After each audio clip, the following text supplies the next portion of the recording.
Assalamualaikum warahmatullahi wabarakatuh. Sebelumnya perkenalkan, nama saya Nova Gentama Ensa dengan NIM C500210030 dari mahasiswa Fakultas Kedokteran Universitas Muhammadiyah Surakarta. Di sini saya akan menjelaskan mengenai mekanisme penglihatan sebagai tugas inhal yang diberikan kepada saya pada praktikum anatomi bab organon, visus, dan auditus. Untuk itu silakan disimak videonya. Cekidot. Baik, untuk organon, visus, dan auditus sendiri, di sini yang akan saya jelaskan adalah mekanisme dari penglihatan. Untuk mekanisme dari penglihatan sendiri, secara garis besar, yang pertama itu adalah sumber cahaya masuk ke mata melalui kornea, yaitu ini, kornea, bagian terluar dari bulbus oculi atau organon visus.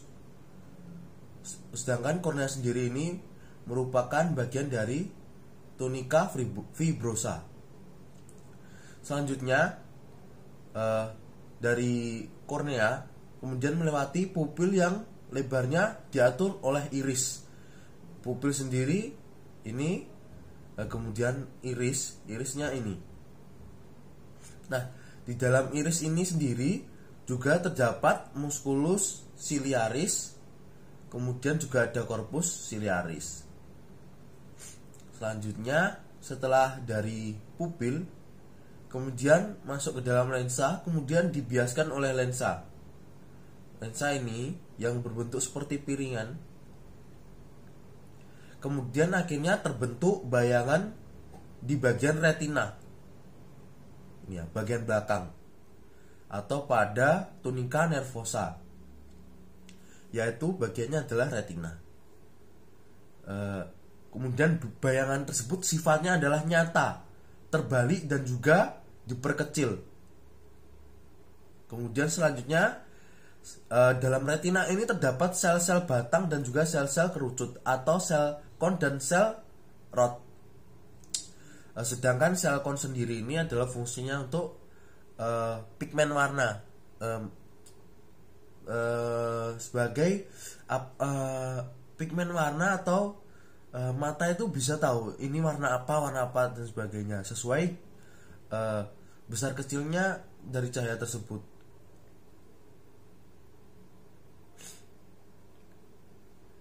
Kemudian otak membalikan lagi bayangan yang terdapat dari retina tadi. Jadi retina itu tadi kemudian menuju ke nervus opticus atau nervus kedua, kemudian menuju otak, sehingga objek tidak akan terbalik saat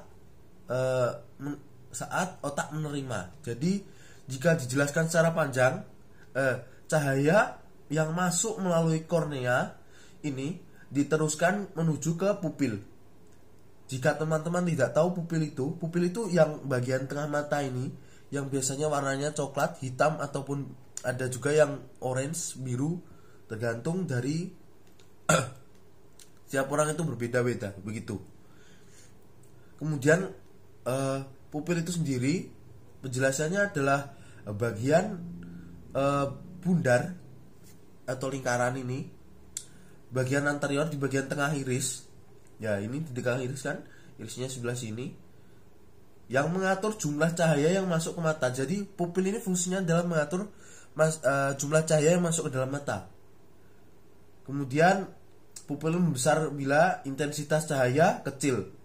Jadi jika intensitas cahaya yang ada di sekitar kita itu kecil, pupil ini membesar. Kemudian sebaliknya, jadi yang mengatur perubahan besar kecilnya pupil ini adalah iris. Selain itu, iris juga berperan dalam menentukan warna mata. Kemudian setelah melalui pupil dan iris, cahaya ini masuk kemudian menuju ke lensa. Jadi di lensa ini lensa ini berada di antara dua cairan yang dikenal dengan humor vitreous dan juga humor aqueous. Humor vitreous ini yang banyak ini. Ini humor vitreous, sedangkan humor aqueous itu sebelah sini. Di sini ya, jadi lensa itu berada di antara kedua humor tersebut.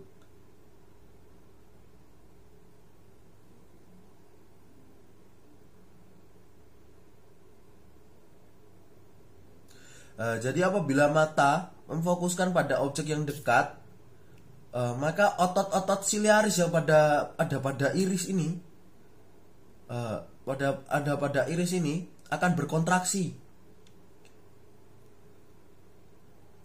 sehingga lensa menjadi lebih tebal dan lebih kuat.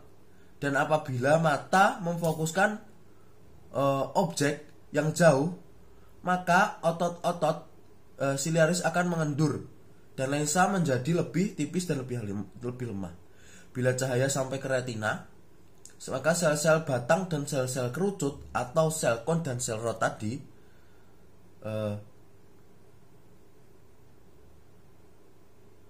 akan meneruskan sinyal-sinyal yang diterima cahaya, meneruskan sinyal-sinyal cahaya yang diterima ke otak melalui saraf optikus atau nervus opticus atau nervus 2. Bayangan atau cahaya yang tertangkap oleh retina tadi adalah terbalik. Oleh karena itu, sifatnya adalah terbalik, nyata dan lebih kecil. Tetapi persepsi pada otak terhadap benda tetaplah tegak dan tidak terbalik.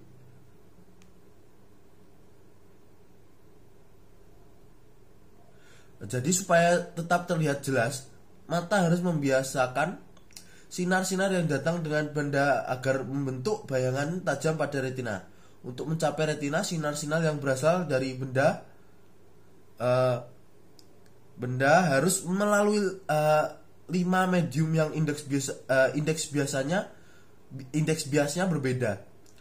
Ada udara, kornea, kemudian humor aqueous, lensa, dan juga humor vitreous. Setiap kali sinar lewat dari satu medium ke medium yang lain, sinar itu dibiaskan pada bidang batas.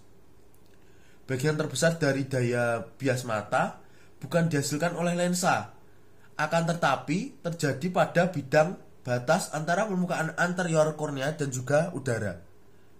Ya, ini terjadi karena perbedaan indeks bias antara kedua medium ini cukup besar. Perbedaan indeks bias yang kecil akan sangat menurunkan kekuatan pembiasan cahaya di kedua permukaan lensa. Jadi mungkin hanya itu mekanisme penglihatan yang dapat saya jelaskan. Saya apabila ada kurang lebihnya mohon maaf. Terima kasih. Wassalamualaikum warahmatullahi wabarakatuh.